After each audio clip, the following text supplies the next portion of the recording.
to enjoy the Bossman Show with John Beckler. We're about to be joined by head coach, Mississippi State Bulldogs and SEC, currently improving things out there in Strasburg, Mississippi. We're joined by now Coach Rick Ray. Coach, how are you doing today? Doing great. Thanks for having me on. No problem, Coach. Well, first, we want to say congratulations on your win against Tennessee. Going up to Thompson Bowling Arena is a tough task. You guys got the job done with your great shooting. But I also want to ask you about this, Coach. Your team's improving. So what's your overall impression of your roster as you guys go to this point of the conference season and how you guys fare through non-conference? How do you feel about your team now going into mid-February and on into March? Well, I tell you what, I think we're playing our best basketball of the season. We won 4 of our last 6 games in the SEC. And I give our team a lot of credit, and it speaks to the character of our kids because we had some tough stretches there in the non-conference, losing to some mid-major teams. And we started off the conference schedule losing a really not a close ball game to Florida. But then our guys, our extra guys, have really kind of stayed the course and buy into what we're selling here, and they did that. But we lose at home to a good Georgia basketball team. Then we go on the road and lead that game for 30 minutes and end up losing at Ole Miss. And so our guys continue to do the things that we want them to do through those difficult losses. And that's really hard for most teams to do because it's like, hey, coach, we listen to you, and we're still losing, so I'm going to do it my way. So our guys, to their credit, stayed the course, and now it's starting to pay off for us because we won some quality ball clubs here. You know, I didn't know this until this morning that this was only the 11th time in history of Mississippi State basketball that we've ever won in Knoxville. So our team is improving, and I think it's got a lot to do with the fact that we've got guys that are healthy now and guys that are feeling good about themselves. Well, Coach, if you could expand on that a little bit, the game in Knoxville against Tennessee, give us your thoughts about the game last night and how you were able to win that ball game, particularly the shooting of, just the team overall, but Craig Sword, Fred Thomas, those types of guys. If you could expand on the game a little bit and let us know how you were able to pull that one out. Well, I tell you what, it's a weird anomaly. If you look at the stats, Tennessee beat us points in the paint, 26-12. They beat us off points off turnovers, 24-16. They beat us off a second chance points, 17-6. And their best player, Josh Richardson, had 30 points, and their team had 20 offensive rebounds. So if you look at those stats, you'll say, well, there's no question that Tennessee won the ball game. But the difference maker for us was the fact that we got to the free throw line 35 times and made 25 of those. But we had our 2 veteran guards step up and make big plays. Craig Sword, everybody calls him Chicken, was 4 or 5 from the three-point line. And Fred Thomas was 4 or 5 from the three-point line. So those are the 2 keys right there. I think what our team is doing now is everybody focused in on our shooting roles throughout the course of the season.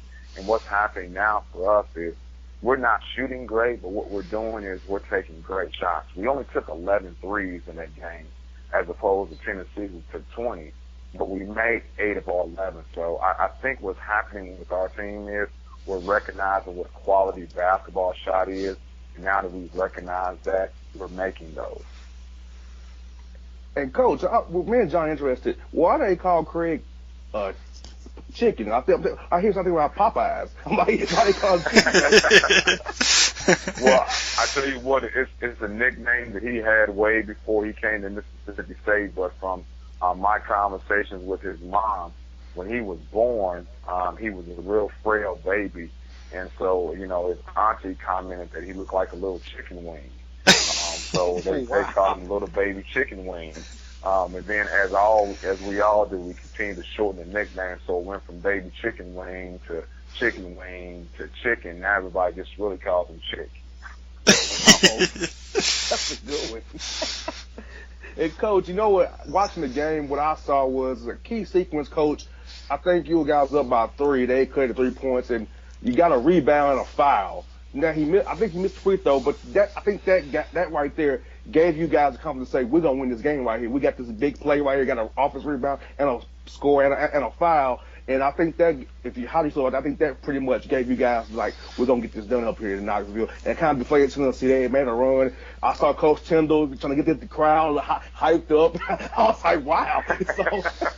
So I was like, okay. So, but I saw you guys made that play. So you know how you feel about that play right there to kind of turn the game for you guys around a little late in that game up there in Knoxville? Yeah, I mean, anytime that you can get a traditional and one for a 3-point play, it really gives your team energy because that's a hustle play. It gives you a chance to get to the free throw line and score. It kind of quiets the crowd down a little bit. You know, it's funny, as DT was over there trying to get the crowd hyped, I want to turn around to the crowd and tell them to pipe down a little bit. So, you know, obviously, Knoxville is a great environment, and I really thought our guys did a great job of handling the crowd and handling the road environment, because that's the key right there. I always tell our guys, if you start worrying about the crowd, then you're not a real basketball player. You need to be focusing on what's going on the court rather than the crowd. So, to our guys' credit, once again, they really focused in on just the game of basketball, which can become difficult because you're in some environments that are really good here in the SEC. And, Coach, speaking of that, you're going to the Bud Walton Arena in Fayetteville against Arkansas. So without giving away too much to us, Coach, what have you seen for them on film, and what do you think the keys to the game will be for your guys to be successful as you were in Knoxville this past Tuesday night? Yeah, it's amazing. I spent all this morning and just took a break here from watching film on them. And the thing that you have to do against Arkansas is it sounds real simple, but you got to be able to pass and catch. And they make that difficult for you with their 40 minutes of pressure. And the weird thing about it is they can come trap you at any point in time. It can be in a half-court setting, full-court setting, from out of bounds and post. You're just dribbling, all of a sudden the guy runs at you. So it makes sure guys make decisions all the time. And you got to make sure you're sound with the basketball. And the other thing on the offensive end for them, they do something that most people don't do these days, which is run a motion offense. And so it's the first time your guys have had to guard a back screen on this play, then a down screen, then a triple screen, then a double screen, then a back screen to a down screen. So it's constant movement. But while that constant movement is going on, you got guys driving the ball and making plays. So they put you in the bind because they have a lot of guys that can make individual plays, but they're a good shooting team too. Now, Coach, expectations for your team over these last 9 games in conference play. Have you had certain goals that you've set for yourself, your staff, the team as a whole? You know, what do you want to achieve in particular as you finish this season out? Well, we've always talked to our guys as we got into this season. This is really the first season that we've had a full roster. My first year here, we played with 6 scholarship guys. In my second season here, because of injuries and guys not being eligible coming in to be expected to be eligible, playing with 7 scholarship guys. So you're allotted 13 scholarship players. So this is the first time we've ever played with a full deck. And so our expectations for this year, which is really, as you look at it, our first year of having a full roster, is to put ourselves in serious consideration for postseason basketball play.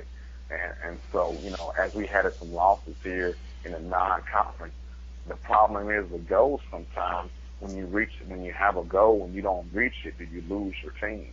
And so our guys are continuing to play hard and do the things that we ask them to do throughout this. So now our goal for it is like finish as high in the SEC standings as possible. We want to make sure as we go through this conference season, we're continually getting better. And I think that any fan, any person that follows Mississippi State basketball, they want to make sure, are you seeing development on the court from your players, and are you seeing it individually and as a team? And I think if you look at our team, our fans can say, hey, these guys are getting better individually and they're getting better as a team. And, Coach, we've asked a lot of coaches about this last season. And I know you've been in SEC schools, now it's harder for you. I don't think it would be. How do you go about scheduling your non-conference schedule? And is there a certain method that you go into trying to schedule these games? Or because this year was your first year with a full deck, did you maybe give the guys a little easier non-conference than you would if you had them 2 or 3 years into it? So if you could share with us, how do you go about giving your team a non-conference schedule before you get into SEC play? Yeah, I think the biggest thing that you factor in your non-conference schedule is what do you have with your team. And so to me, like, you schedule to what your team is. And our first 2 years here, we were in the Maui Invitational Tournament, which is the hardest tournament to get into in the nation as far as the exempt tournaments. But as your team matures, then your schedule matures. So we had a much more difficult schedule in our non-conference because it was the first time we had a full deck. So, we went and played at Oregon State. We played at Florida State. We went and played at Tulane. And so as our team matures and it gets better, that's the same way our non-conference schedule is going to be. But we want to make sure what we do is we want to put ourselves in a situation and we're preparing ourselves for SEC basketball. And in order for you to do that, you have to play SEC caliber teams. And the other thing that you want to do is you want to make sure that you're bringing your fan base an entertaining team, competition to come in and watch us play at the hump. And so we want to bring teams like Florida State into the hump. And so they get a chance to see quality basketball, but it's also about your team getting better. So I know everybody has different philosophies, but when it's all said and done, you want to make sure that you're preparing yourself to play in SEC. And Coach, if you're able to, could you speak a little bit about your recent signee, Tookie Brown, the point guard from Madison, Georgia? Just curious to know, what you feel he's going to bring to the roster next year, and maybe if you can expand a little bit on his game and what about his game made you want to add him into your mix. Yeah, well, we were blessed and fortunate to have Tookie commit to us a long time ago, and he honored that commitment. And came in and signed with us, and we're extremely pleased that he is a Bulldog. He is a young man that first and foremost is a great kid. His family has done an unbelievable job of raising him the right way. And that shows up on the court. He's a selfless human being on the court and off the court. He's a guy that just wants to win. And that's what you want to do is you want to bring guys into your program that are proven winners. And obviously those guys coming off the state championship and the performance he had in that state championship game just makes you feel good about what he can bring to the table once he gets set foot on this court. Like all high school kids, there's some attributes that he's going to have to improve on in order to become a good college basketball player.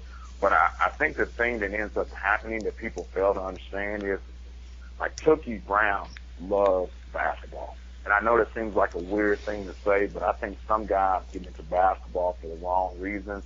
Tookie is into it because he loves basketball. He's always working on the game. He's always in the gym. He's always lifting weights. And so he knows that he wants to, if he's going to be successful, that he's got to continue to improve. So I just love that boxer's mentality that he has. He wants to come in, he wants to compete. He's a tough kid, and he's going to do the things necessary in order to help your team win. And Coach, if you could, I want you to speak about your guys' team aspect and how they interact with each other in the community down there in Starkville and doing charity work. And how do you go about building your team's chemistry? Because I know it's a very key factor. If a team's not having a lot of chemistry, they're all disjointed, they won't play well together. And like with the Atlanta Hawks, right? Big example, right in our backyard here. They play as a team, they play together. So how do you go about making sure your guys are together in the community and go about being together and being one and being the best guys that they can be for the Mississippi State Bulldogs? Yeah, and I feel this now. Our job as coaches is to make sure that we're developing guys not just on the court but off the court. So making sure your guys are human beings and good citizens off the court is just as important as developing on the court. So we spend the time to make sure our guys are involved in the community and doing some charitable things, but also to make sure they understand how fortunate they are to be in this position. We've been to children's hospitals and had our guys go speak with cancer patients and spend some time with them. We've done some Habitat for Humanity. We've gone out to high schools and done some work. We went to grade schools and did some reading programs. But I just want to make sure we're exposing our guys because these guys are the future of our community, and if they're not involved in charitable attributes and not doing some of the things that we want them to do off the court, and we don't teach them how to do these things, how are they ever going to do them once they get underneath us? So